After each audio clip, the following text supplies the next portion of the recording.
अस्सलाम वालेकुम। ये आज हमारी थ्योरी है केल्सन की है प्योर थ्योरी ऑफ लॉ, जिसको हम पढ़ने जा रहे हैं। ये जो ऊपर बोल्ड आपको ब्लैक में नज़र आ रहे हैं, इस तरीके से ये क्वेश्चंस पूछे जा सकते हैं और पंजाब यूनिवर्सिटी ने मुख्तलिफ ईयर्स में इस क्वेश्चन को पूछा है और आगे आपके ईयर भी मेंशन है कि फॉर एग्जांपल कैसे explain the Kelsen's pure theory of law with the help of illustrations, इस तरह पूछा जा सकता है। फिर उसके क्रिटिसिज्म पूछे जा सकते हैं, इलस्ट्रेशंस पूछी जा सकती हैं, उसके अंदर कैरेक्टरिस्टिक्स और इम्प्लीकेशन ऑफ थ्योरी पूछी जा सकती हैं। और लास्ट पे जो आपको नज़र आ रहा है, define the term pure theory of law, what are its main characteristics, implications of the theory, what are the basic norms, grand norm and its basic characteristics। यानी हर चीज़ उसने पूछ ली है। तो आपने देखना है कि क्वेश्चन किस तरीके से पूछा गया है और उसमें क्या क्या चीज़ें पूछी गई हैं, उन पे पहले फोकस करना है। जो क्वेश्चन में उन्होंने नाम लेके मेंशन कर दिए हैं वो पॉइंट्स लाजमन लिखने हैं और उसके बाद बाकी सारा क्वेश्चन अटैम्प्ट करना है। अब हम पढ़ते हैं इसको कि क्या है, इंट्रोडक्शन पढ़ते हैं। क्या है? The idea of a pure theory of law was propounded by the Australian jurist and philosopher Hans Kelsen. ये आइडिया किसका था? ये थ्योरी का फाउंडर कौन है? केल्सन, हेंस केल्सन है, फिलोसोफर का नाम है। ठीक है, ये आप लोगों ने याद कर लेना है। केल्सन बिगन्स हिज लॉन्ग कैरियर, ये second, Kelsen began his long career as a legal theorist at the beginning of the 20th century। Kelsen ने अपना जो कैरियर है वो 20th सेंचुरी के आगाज़ में शुरू किया। According to Kelsen, traditional legal philosophies at that time were hopelessly contaminated with political ideology and moralizing on the one hand, or with attempts to reduce the law to natural और social sciences on the other hand। देखिए वो क्या कह रहा है कि केल्सन कह रहा था कि उस वक्त की जो फिलॉसफीज थी ना, उस वक्त के टाइम की, जिस वक्त में उसने प्योर थ्योरी ऑफ लॉ को दिया है, अकॉर्डिंग टू केल्सन, जो केल्सन क्या कह रहा है कि ट्रेडिशनल लीगल फिलॉसफीज जो उस वक्त की थी ना, वो असल में कंटेमिनेटेड थी पॉलिटिकल आइडियोलॉजी से और मॉरलाइजिंग। यानी कि वो क्या करते थे, लॉ को और पॉलिटिक्स को, उस वक्त की पॉलिटिक्स को या मॉरल वैल्यूज़ को उसके साथ लॉ के साथ अटैच कर देते थे। इसलिए वो कह रहे हैं कंटेमिनेटेड थी उस वक्त की जितनी भी फिलॉसफीज थी जो बता रही थी कि लॉ है क्या। ठीक है, और एक तरफ तो वो कंटेमिनेटेड थी पॉलिटिकल आइडियोलॉजी और मॉरल वैल्यूज़ से, और दूसरी तरफ वो किसको वेटेज देती थी, लॉ के साथ नेचुरल साइंस को और सोशल साइंसिस को अटैच कर देती थी। तो लॉ, केल्सन को ये चीज़ ना मंजूर नहीं थी। केल्सन कहता था कि नहीं, जो लॉ है ना वो प्योर लॉ होना चाहिए, उसका कोई ताल्लुक नहीं है पॉलिटिकल आइडियोलॉजी से, सोशल सेटअप से, मॉरल वैल्यूज़ से या नेचुरल साइंसिस से। लॉ प्योर होना चाहिए और यही उसकी मेन थ्योरी है। इसी वजह से क्या किया उसने, he reject these concepts and suggested a pure theory of law which focused on the law alone. उसने जो थ्योरी दी उसने सिर्फ और सिर्फ लॉ के ऊपर फोकस किया, इसीलिए उसका नाम था pure theory of law. And this purity serve as background, और यही इसका मेन प्रिंसिपल है। ठीक है, in the word of professor Dias, the pure theory of law of Hans Kelsen represents a development in two different directions. It makes the most refined development today of analytical positivism। और professor DISE कहते हैं कि जो इस वक्त analytical positivism है ना, उसकी बेस रखी केल्सन की इस थ्योरी ने। This does not mean that Kelsen reverted to ideology. As a matter of fact, he sought to expel ideologies of every description and present a picture of law। इसका वो कह रहे हैं कि इसका मतलब ये नहीं है कि वो पॉलिटिकल आइडियोलॉजीज़ को, सोशल आइडियोलॉजीज़ को या किसी भी तरीके के नज़रियात को मानता ही नहीं था। बस वो सिर्फ ये कहता था केल्सन कि लॉ का इस आइडियोलॉजी से, पॉलिटिकल आइडियोलॉजी से, मॉरल वैल्यूज से कोई ताल्लुक नहीं है, लॉ प्योर होना चाहिए। ठीक है, अब हम करते हैं इंटरप्रिटेशन। इसकी सेकंड हेडिंग इंटरप्रिटेशन ऑफ। अब आपने क्या करना है कि थोड़ा सा इंट्रोडक्शन लिख देना, जितनी लाइनें आपको पॉइंट समझ आ रहे हैं, जिनको आप सही तरह लिख सकते हैं उतना लिखें, बाकी को छोड़ दें। नेक्स्ट आपकी हेडिंग है interpretation of term pure theory of law. अब ऑक्सफोर्ड डिक्शनरी जो है ना, वो प्योर थ्योरी ऑफ लॉ को कैसे इंटरप्रेट कर रही है। ऑक्सफोर्ड डिक्शनरी के लिहाज से के मुताबिक क्या है, a form of a legal positivism propounded by Australian theorist Hans Kelsen that seeks to expunge all impurities from its scientific account of law. Oxford theory पहले तो ये बता रही है कि ये किसने, केल्सन की थ्योरी है, और इसमें क्या होता है, ये इस थ्योरी के मुताबिक तमाम इम्प्योरिटीज़ जो है ना उसमें से ख़त्म कर दी जाती हैं और साइंटिफिक अकाउंट ऑफ लॉ सिर्फ लॉ की साइंस को देखा जाता है। ठीक है, सच इम्प्योरिटीज़ कौन सी हैं? Include psychology, sociology, ethics, political theories, यानी कि तमाम तरह की ये जो चीज़ें हैं, psychology, social science, sociology, ethics, political theories, उसको अलहदा कर दिया जाता है और खालिस प्योर लॉ को अलहदा कर लिया जाता है।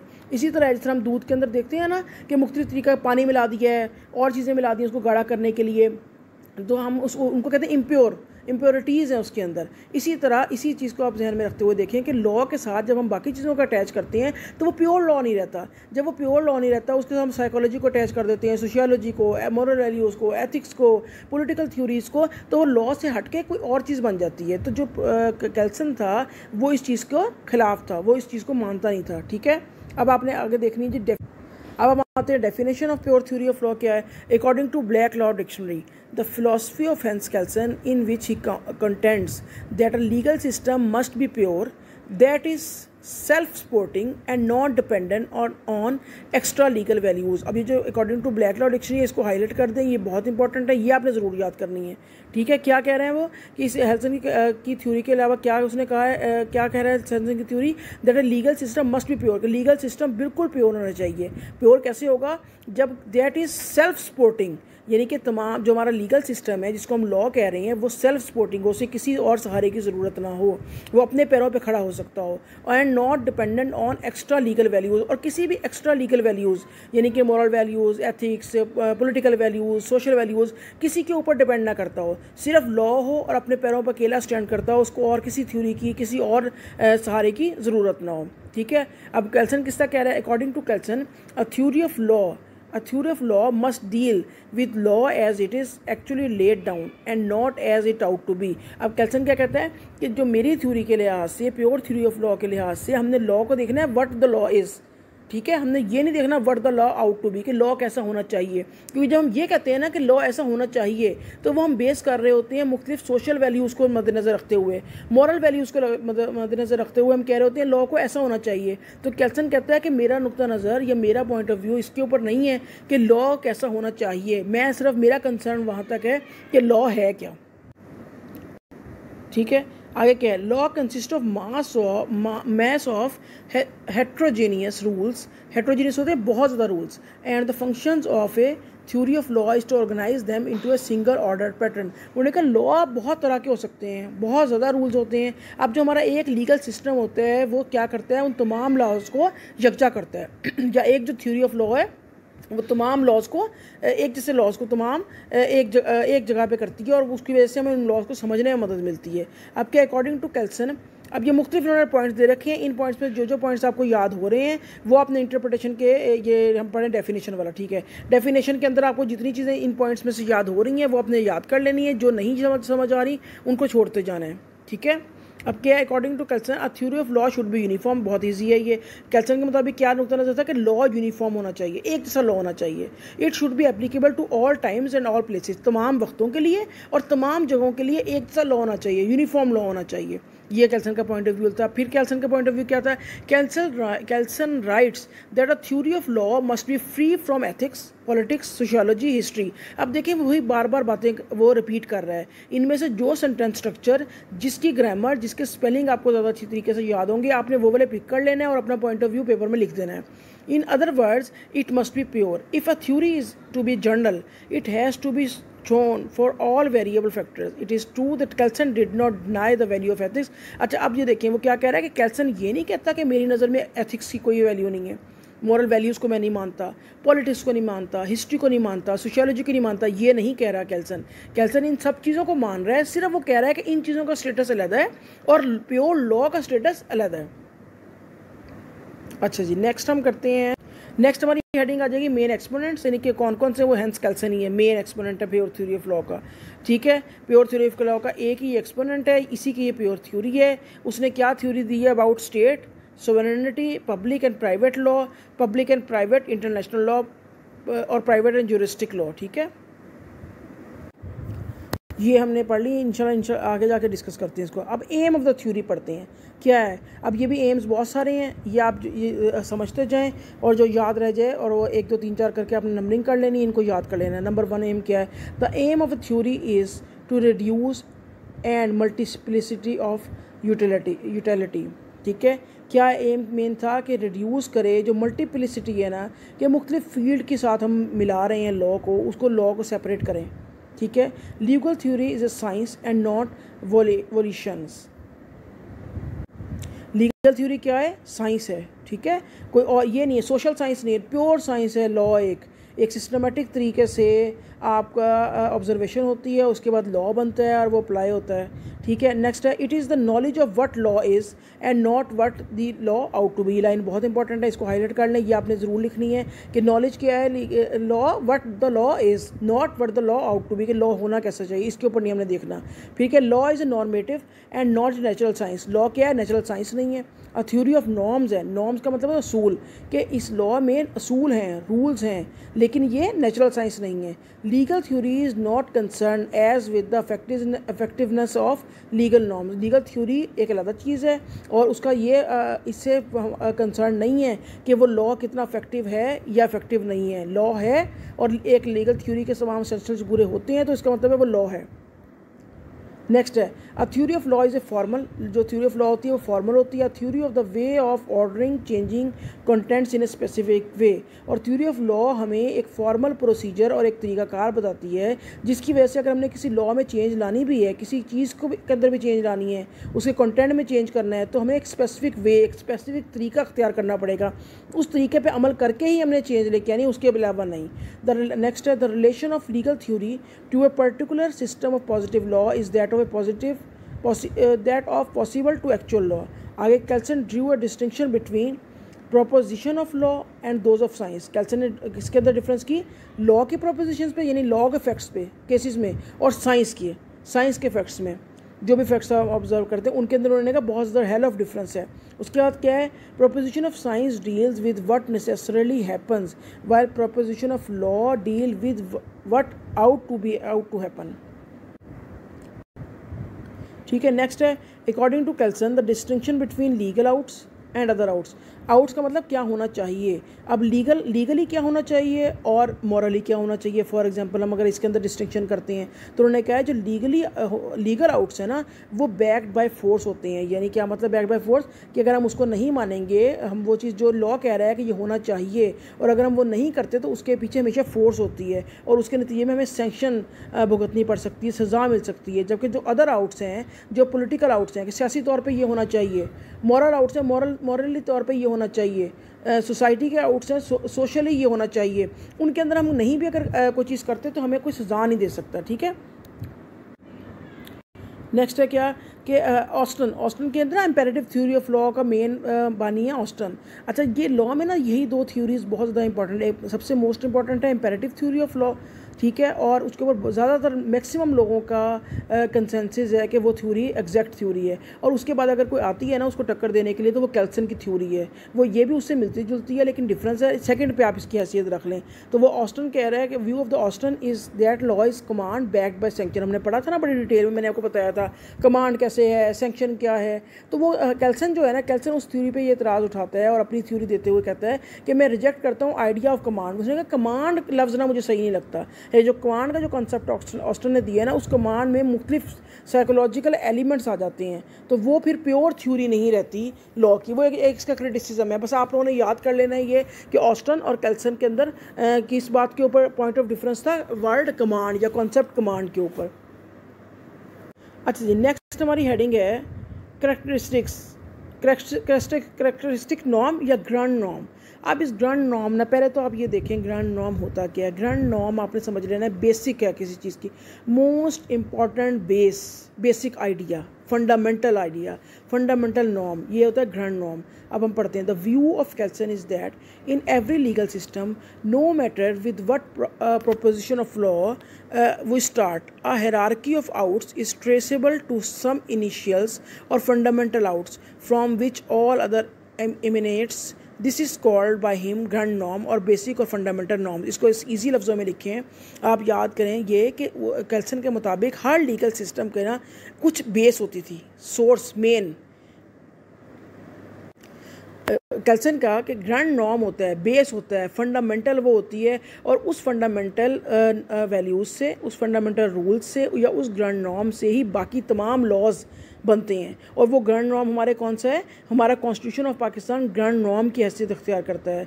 जो पहले वो लॉ बना है और वो उस लॉ से बाकी जितने भी लॉज बने हैं 1973 के बाद, जब से लेकर अब तक जितने भी लॉज बन रहे हैं, उनका जो ग्रैंड नॉर्म है या उसका बेसिक फंडामेंटल जो यूनिट है ना, वो हमारा कॉन्स्टिट्यूशन ऑफ पाकिस्तान है। यही वो कह रहा है कैल्सन कि हर लॉ का एक ग्रैंड नॉर्म ज़रूर होगा। ठीक है, अब वो क्या कह रहा है? दिस नॉर्म यानी जिस ग्रैंड नॉर्म में not be the same in every legal system. उन्होंने कहा ये ज़रूरी नहीं है कि हर लीगल सिस्टम का एक ही ग्रैंड नॉर्म हो। फॉर एग्जांपल पाकिस्तान का लीगल सिस्टम अगर है तो उसका ग्रैंड नॉर्म हमारे लिए क्या है? कॉन्स्टिट्यूशन ऑफ पाकिस्तान हमारा। अगर इंडिया में चले जाएँ तो उनके लिए ग्रैंड नॉर्म या फंडामेंटल जो बेसिक आपका डॉक्यूमेंट होगा वो कौन सा होगा? उनका कॉन्स्टिट्यूशन। इसलिए ग्रैंड नॉर्म फ़र्क हो सकते हैं, हर लीगल सिस्टम का ग्रैंड नॉर्म फ़र्क हो सकता है, मैनी क्या उसकी बेस फ़र्क हो सकती है। But it is always there is not necessary that there should be one fundamental rule of drive its efficacy from some other rules standing behind it। जब एक ग्रैंड नॉर्म होता है उसके अंदर से बहुत ज़्यादा और लॉज निकलते हैं, और जो नए लॉज बनने वाले होते हैं उनकी बेस हमेशा से वो ग्रैंड नॉर्म होती है। ठीक है, लेकिन जो ग्रैंड नॉर्म होता है ना उसके पीछे कोई रूल नहीं होता। जब एक दफ़ा कॉन्स्टिट्यूशन ऑफ पाकिस्तान बन गया तो अब वो सुप्रीम है, वो बन गया। अब हम किसी लॉ के तहत ये नहीं कह सकते कि जी कॉन्स्टिट्यूशन के फ़लाँ लॉ के तहत कॉन्स्टिट्यूशन ऑफ पाकिस्तान ही गलत बना हुआ है। ठीक है, ये नहीं हम कह सकते। जब कॉन्स्टिट्यूशन ऑफ पाकिस्तान को हमने एक ग्रैंड नॉर्म की हैसियत दे दी, हमने उसको एक बेसिक अपना डॉक्यूमेंट मान लिया, तो अब जो बाकी लॉज हैं ना, जो आने वाले लॉज हैं जो उसके बाद बने हैं, वो तो हम इस बात पे ख़त्म कर सकते हैं कि जी ये हमारे basic grand norm constitution of Pakistan के ख़िलाफ़ हैं, इसलिए इस लॉ को ख़त्म किया जाए। हम उस लॉ को ख़त्म करा सकते हैं, लेकिन जो हमारा बेसिक डॉक्यूमेंट है, जो ग्रैंड नॉर्म है हमारे लीगल सिस्टम का, उसको हम नहीं ख़त्म करा सकते। ठीक है, अब अगर उस कॉन्स्टिट्यूशन के अंदर कोई अमेंडमेंट लेके आनी है, उसको अगर ख़त्म करवाना है, कोई नया ग्रैंड नॉर्म डिक्लेयर करवाना है, तो उसका बहुत सख्त प्रोसीजर है, बहुत एक डिफ़िकल्ट प्रोसीजर है, उस बहुत ज़्यादा स्टेप से वो गुजरता है। उसके बाद ही हम कॉन्स्टिट्यूशन को ख़त्म करवा सकते हैं और उसकी जगह किसी नए डॉक्यूमेंट को हम ग्रैंड नॉर्म डिक्लेयर करवा सकते हैं। ठीक है, अब क्या grand norm is the initial hypothesis upon which the whole system rest. ये क्या है? इनिशियल हाइपोथेसिस यानी इनिशियल डॉक्यूमेंट है जिसके ऊपर होल सिस्टम आपका बनता है, वजूद में आता है। We can not account for the system or any party of it to justify the grand norm. ठीक है, अब इसमें से आपने ग्रैंड नॉर्म को बार बार वो बता रहा है कि उसके होता क्या है। इनमें से जो पैराग्राफ्स, जितनी लाइंस आपको याद होती हैं जिससे आप सही तरीके से ग्रैंड नॉर्म का कॉन्सेप्ट क्लियर कर सकते हैं, वो आपने लिख देनी है। ठीक है, grand norm is said to be accepted when it has secured for itself a minimum of effectiveness. That happens when a certain number of persons are willing to abide by it. There must not be total disregard of the grand norm, but there need not be universal adherence to it. ये important point है कि universally लोग उसको माने, ये ज़रूरी नहीं है। मैं रिपीट करती हूँ, क्या मतलब कि अगर for example constitution of Pakistan 1973 है, आपकी आबादी 70% 80% उसको मान रही है, 20% नहीं भी मान रही, तो इसका मतलब है उसका यूनिवर्सल उसकी एक्सेप्टेंस नहीं है। लेकिन 80% क्योंकि मान रहे हैं, और उस वक्त जब वो बना और जब उसको डिक्लेयर कर रहे थे कि ये ग्रैंड नॉर्म है हमारा, जब लोगों ने उसको ऊपर असेंट दी, तो अब फ़र्क नहीं पड़ता कि बाद वाले आने वाले लोग उसके अंदर जितनी मर्जी तनकीद करें, उसको बेशक मानने से इनकार करें, लेकिन वो ग्रैंड नॉर्म की हैसियत अख्तियार कर गया है, तो अब उसके मुताबिक ही सारे लॉज बनेंगे। तो क्या वो इसको कह रहा है कि इफेक्टिव मिनिमम इफेक्टिवनेस देखते हैं उस ग्रैंड नॉर्म की, या सर्टन नंबर ऑफ पर्सन उसको अगर मान रहे हैं और उसके मुताबिक अपनी ज़िंदगियाँ अपना लीगल सिस्टम बनाना के ऊपर एग्री हैं, तो वो ग्रैंड नॉर्म की हैसियत रखता है। उसकी यूनिवर्सल एक्सेप्टेंस ज़रूरी नहीं है। अब यही वो बात कह रहे हैं कि क्या कह रहे हैं, जब grand norm ceases to drive a minimum of support. अच्छा, अगर वो सपोर्ट ग्रैंड नॉर्म की ख़त्म हो जाती है और सारी आबादी या सारा मुल्क या सारे फ़िलासफ़र मिलकर कह देते हैं कि नहीं, अब इसकी जगह ये ग्रैंड नॉर्म सही नहीं है, अब इसकी जगह कोई और ग्रैंड नॉर्म, कोई और बेसिक फार्मूला होना चाहिए, कोई बेसिक फंडामेंटल्स होने चाहिए हमारे लीगल सिस्टम के, तो फिर एक ख़ास तरीके से स्टेट जो है उसको चेंज करती है, और इसको कहते हैं रेवोल्यूशन, जिसमें कहते हैं इनकलाब आ गया। तो इनकलाब में यही होता है कि जो उस लीगल सिस्टम की मेन बातें होती हैं, पहले जो सारा साल से चली आई होती हैं, जो ग्रैंड नॉर्म होते हैं, उनको अगर हमने चेंज करना है तो वो इनकलाब के ज़रिए चेंज किए जा सकते हैं। ये लाइन इंपॉर्टेंट है, लिख दें। The grand norm is the starting point of the philosophy of Kelsen. ये आपने लाइन लिखनी है कि मेन कैल्सन का रिवॉल्व भी सारा इस ग्रैंड नॉर्म पे कर रहा था, और वो basic document, basic fundamental grand norm के ऊपर वो इसका हामी था, और इसको कहता था वो प्योर लॉ के ऊपर बेस होना चाहिए। The rest of the legal system is considered as broad. अच्छा, ये हमारी ग्रैंड नॉर्म के आ गए, ये पूरा पैराग्राफ है सेक्शन, ये जो आपका हेडिंग नंबर 7 है, ठीक है। इसमें मैंने सारी बुलेट्स में बना दिया है, लेकिन इनमें से जो आपको याद आती है, समझ आती है, वो लिख के आपने एक हेडिंग कंप्लीट कर लेनी है। उसके बाद आ जाते हैं जी करैक्टरिस्टिक्स। अब ये पॉइंट्स आपने याद करने हैं, सारे इंपॉर्टेंट हैं, बड़े ईजी हैं कि मेन पॉइंट्स उसके थे क्या। एक तो मेन पॉइंट हमने याद कर लिया है पहले कि क्या था कि लॉ प्योर होना चाहिए, तमाम इम्प्योरिटीज़ ख़त्म कर देनी है, साइकोलॉजी की, साइंस की, नेचुरल लॉ की, नेचुरल साइंस की, आपकी सियासत की, पॉलिटिक्स की, मॉरल वैल्यूज़ की कोई गुंजाइश नहीं है। लॉ एक अलग और सेपरेट एक एंटिटी है, और उसको सेपरेट ही होना चाहिए, तभी वो प्योर लॉ कहलाता है। और इसके कैरेक्टरिस्टिक्स क्या है? No distinction between public and private law. अब उसने कैल्सन के मुताबिक क्या है? There is no distinction between public और प्राइवेट लॉ। वो पब्लिक और प्राइवेट लॉ में कोई डिफ्रेंशिएट नहीं करता, वो कहता लॉ है तो लॉ है और सबके लिए है, ठीक है। That due to the fact that all laws, क्यों करता है इस तरह? कि वो कहता है तमाम जो लॉज हैं ना, वो कहाँ से निकल रहे हैं? ग्रैंड नॉर्म से। जब उनका ओरिजिन एक है, सोर्स एक है, तो उनके अंदर आगे डिवीजन करने की ज़रूरत नहीं है। Both public and private laws are a part and parcel of a single process, और एक ही प्रोसेस से ये दोनों बनते हैं। इसलिए वो कहता है कि मेरी नज़र में पब्लिक और प्राइवेट लॉ में कोई फ़र्क नहीं है। अब वो क्या कह रहे हैं? बेस्ड ऑफ लीगल सिस्टम क्या होगा? Legal system is a ordering of human behaviour. The idea of duty is the sense of law. असल बेस क्या है लीगल सिस्टम का? Idea of duty. क्या लॉ क्या कहता है? लोगों को ड्यूटी बाउंड करता है। That is evident in the out of every norm, कि हर नॉर्म में, हर रूल में क्या बताया होता है? क्या होना चाहिए, क्या ड्यूटी है पब्लिक की, ठीक है। हमारे पर ड्यूटी इम्पोज की जाती है, और अगर हम वो ड्यूटी पूरी नहीं करेंगे तो लॉ इन एक्शन आएगा। The idea of A right is not essential. उनका आइडिया ऑफ राइट इतना इंपॉर्टेंट नहीं है कैल्सन के मुताबिक। आइडिया ऑफ जो ड्यूटी है ना, वो ज़्यादा इंपॉर्टेंट है। It is set to occur if the putting into effect of the consequences or disregard of legal rule is made dependent upon the will of the person and who has an interest in the, ये आप इसको रहने दें, वहाँ तक कर लें बस। Of A right is not essential. क्या याद रखना है कि बेस क्या है आपके सिस्टम की, लीगल सिस्टम की बेस क्या है? ह्यूमन बिहेवियर है, और ह्यूमन बिहेवियर का भी क्या? Idea of duty, sense of law है, आइडिया ऑफ राइट नहीं है, वो इतना एसेंशियल नहीं है। आइडिया ऑफ ड्यूटी का कॉन्सेप्ट ज़्यादा इंपॉर्टेंट है कैल्सन के मुताबिक, ठीक है। लीगल कंस्ट्रक्शन क्या है? उसके मुताबिक क्या है? State is nothing but a legal construction. उसने कहा जो स्टेट है ना, हम पढ़ते आए हैं स्टेट को ना वो अदद से बहुत ज़्यादा इंपॉर्टेंस नहीं देता।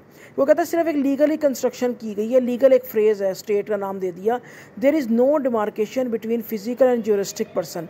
अच्छा, अब लॉ के नज़र में ना दो तरह के पर्सन होते हैं, एक हम नेचुरल पर्सन जैसे हम लोग इंसान हैं, और एक ज्यूरिस्टिक पर्सन, या इसको आर्टिफिशियल पर्सन भी कहते हैं। जैसे ये स्टेट होती है, या आपकी कंपनीज़ होती हैं, बिजनेस ऑर्गेनाइजेशन कंपनी के नाम पे चल रही होती हैं। तो जो कंपनी होती है ना, उसकी भी राइट्स होती हैं और उसकी ड्यूटीज़ होती हैं। उस कंपनी को हम कहते हैं ज्यूरिस्टिक पर्सन या आर्टिफिशियल पर्सन। इसी तरह स्टेट हमारा एक ज्यूरिस्टिक पर्सन है, और फिजिकल पर्सन कौन से हैं? जो हम इंसान हैं। तो वो कहता है कि स्टेट सिर्फ ने एक ज्यूरिस्टिक, हमने एक पर्सन बना ली है, स्टेट की हैसियत हमने एक अलहदा से बना दी है, उसको एक रिकॉग्नाइज़ कर लिया है। वैसे स्टेट कोई अलहदा से या बहुत सुपीरियर कोई चीज़ नहीं है। As law is a system of normative relations and use personification merely as a technical device to constitute points of unification of legal norms. The distinction between natural and juristic person is irrelevant. आप इसको underline करें। The distinction between natural और juristic person is irrelevant है। उसने कहा इससे फ़र्क नहीं पड़ता नेचुरल पर्सन की क्या ड्यूटीज़ हैं और क्या राइट्स हैं, juristic पर्सन की क्या ड्यूटीज़ एंड राइट्स हैं। लॉ की नज़र में नेचुरल और juristic पर्सन बिल्कुल एक ही तरह हैं। ये जो हमने सिर्फ लीगल कंस्ट्रक्शन की है कि स्टेट को, कंपनीज़ को, तमाम ऐसी चीज़ों को हमने ज्यूरिस्टिक्स पर्सन डिक्लेयर कर दिया है, तो उसका मतलब ये नहीं हो गया कि उनकी कोई हैसियत पैदा हो गई है या उनके राइट और ड्यूटीज़ में कोई फ़र्क होगा एक आम इंसान नेचुरल फिजिकल पर्सन की राइट एंड ड्यूटीज़ से। Same right and duties law की नज़र में ज्यूरिस्टिक पर्सन और आपका जो लीगल पर्सन है वो एक जैसा होगा, ठीक है। All legal personalities is artificial and reduce it's validity from A superior norm. तमाम जितनी लीगल पर्सनैलिटीज़ बनती हैं, लीगल पर्सनैलिटीज़ इन्हीं को कह रहे हैं ज्यूरिस्टिक पर्सन को। इनको लीगल पर्सनैलिटी भी कहते हैं, इसको लीगल पर्सन भी कहते हैं, इनको हम ज्यूरिस्टिक पर्सन भी कहते हैं, इनको हम आर्टिफिशियल पर्सन भी कहते हैं। इसमें आपने स्टेट की और कंपनी की एग्जाम्पल अपने जहन में रखनी है। ये इसी तरह इनको एक अलग से हैसियत हम दे देते हैं लॉ की नज़र में। ये आगे जाके आप पार्ट 3 में इस कॉन्सेप्ट को बड़ी डिटेल में पढ़ेंगे। तो अभी आप लोगों ने इसको, अभी आप लोगों की लेवल तक ये इतना ही काफ़ी है, ठीक है। कि लीगल पर्सनैलिटीज़ या ज्यूरिस्टिक पर्सन या आर्टिफिशियल पर्सन कैसे बन रहे हैं, उस ग्रांड नॉर्म के ज़रिए, सुपीरियर नॉर्म जिसको हमने डिक्लेयर कर रखा है ना, उसी के ज़रिए बनते हैं। तो इसलिए इनकी कोई ख़ास हैसियत अलग से नहीं है, बिल्कुल इनको ऐसे ट्रीट किया जाएगा जिस तरह हम नेचुरल पर्सन को करते हैं। नेक्स्ट हेडिंग क्या है उसकी, कि distinction between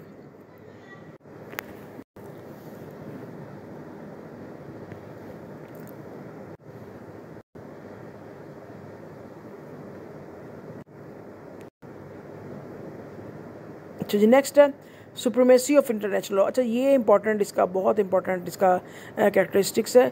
the main purpose of Kelsen was to decrease the tension. असल में जब ये थ्योरी आपकी आई है ना, तो उस वक्त वर्ल्ड वॉर 1 का टाइम था और इंटरनेशनल लेवल पे लॉज को ना नेशंस मान नहीं रही थी और वर्ल्ड वॉर हो चुकी थी। तो असल में केल्सन की जो ये थ्योरी है, ये उस टेंशन को कम करने के लिए आई थी, ठीक है। The main purpose of Kelsen was to decrease the tension at world level because there was world war 1 which destroy million of persons and property. He also said that the international law is in primitive stage or a mature stage. It means it is a developing stage. One day will come when international law will get equal to that of municipal law. अच्छा, उस वक्त क्या हो रहा था जब जंग हुई है ना, वर्ल्ड वॉर 1 हुई है, तो जब मेन इशू भी यही था कि जो तमाम ममालिक थे वो इंटरनेशनल लॉ को नहीं मान रहे थे। वो ये कह रहे थे हमारे तो अपने अपने मुल्क का लॉ है और हमारे लॉ के मुताबिक हम जस्टिफाई हैं जंग करने के लिए, हमने अपने इंटरेस्ट और अपने राइट्स को देखना है। तो केल्सन की थ्योरी उस वक्त मेन उस टेंशन को ख़त्म करने के लिए आई थी और केल्सन ने कॉन्सेप्ट दिया था सुप्रीमेसी ऑफ इंटरनेशनल लॉ का। उसने कहा था ये एक इंटरनेशनल लॉ सुप्रीम होना चाहिए और उसका एक ग्रैंड नॉर्म होना चाहिए बेसिक, ठीक है। और उस ग्रैंड नॉर्म के ज़रिए इंटरनेशनल लॉ बने और उस इंटरनेशनल लॉ के मुताबिक जो बाकी नेशंस हैं तमाम, वो पीसफुल तरीके से दुनिया में रह सकें ताकि लड़ाई ना हो। और उसने कहा था कि क्या होगा कि डेवलपिंग स्टेज में आपका इंटरनेशनल लॉ, उस वक्त की बात जब वो उसने थ्योरी दी है कि डेवलपिंग स्टेज में है और इसको आहिस्ता आहिस्ता एक वक्त आएगा कि ये स्ट्रॉन्ग इंटरनेशनल लॉ बन जाएगा और इसके पीछे स्ट्रॉन्ग ग्रैंड नॉर्म होगा और वही हमारा प्योर लॉ होगा। तो यहाँ तक आप लोगों के ये पॉइंट क्लियर हो गए हैं 8, ये आप लोग समझें, याद करें और इंशाल्लाह नेक्स्ट वीडियो का मेरी आप इंतज़ार करें। बाकी जो क्रिटिसिज्म है और जो उसके बाकी पॉइंट्स हैं वो आप मैं जो नेक्स्ट वीडियो अपलोड करूँगी उसके अंदर आपको डिटेल में मिल जाएंगे। अभी आप लोग ये सुने, इसको समझें और जो चीज़ें मैंने हाईलाइट की हैं उनको याद कर लें साथ साथ। तो इंशाल्लाह कल तक आपको अगली नेक्स्ट वीडियो भी मिल जाएगी। अल्लाह हाफ़िज़।